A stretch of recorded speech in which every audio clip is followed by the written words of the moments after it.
La soi-disant arrestation de Shadari, en réalité, n'est pas une véritable arrestation. Le journaliste proche de Corneille Nangaa Perrolouara a éventré les boas sur l'arrestation arbitraire du secrétaire permanent du PPRD, Emmanuel Ramazani Shadari et son fils. Selon ce communicateur révolutionnaire, Emmanuel Shadari aurait joué au jeu du pouvoir pour être proposé à la primature. C'est pour cela même sa femme ne parle plus. Qu'est-ce qu'ils ont fait? Ils ont enlevé ce garçon. Soi-disant, ils l'ont arrêté. Ils ont amené le garçon chez son père, au 8e niveau de l'hôtel Rotana, pour que le garçon puisse rencontrer son père et qu'il se rende à l'évidence que Shadari va bien. Et Shadari a dit à son fils, ne fais aucun bruit, calme-toi.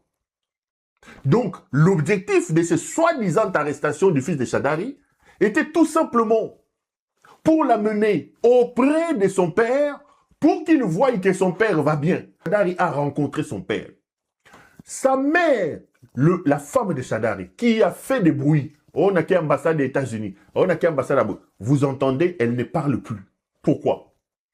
Parce qu'après le petit bruit qu'il a fait, Jean-Claude Boukassa, Lisette Kabanga, l'ont reçu un soir au 11e niveau.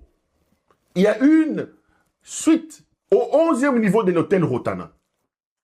La femme de Shadari monte au 11e niveau de l'hôtel Rotana. Là, il rencontre Makanguya Tshisekedi, Lisette Kabanga, qui était là avec J.C. Boukassa. Les gens des cyber, c'est ces criminalités-là. On lui donne des assurances en lui disant que son mari va bien et qu'ils ont besoin de son mari pour que le mari puisse rejoindre Tshisekedi et qu'il ait Tshisekedi. Et ils ont demandé à la femme de Shadari de les aider à convaincre son mari. Lorsqu'ils ont fini leur petite réunion au 11e niveau, ils ont fait descendre la femme de Shadari au 8e niveau et ils ont ouvert la suite où se trouve Shadari.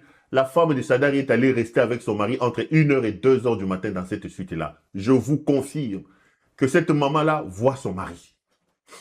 Aujourd'hui, Shadari s'est plaint là-bas pour ses médicaments, qu'il n'avait pas des habits de rechange, tout ça. Sa femme est rentrée à la maison le lendemain. Et lui a ramené des habits, et lui a ramené à manger. Donc, c'est comme ça que vous voyez. Et le fils Shadari et la femme Shadari se sont tués.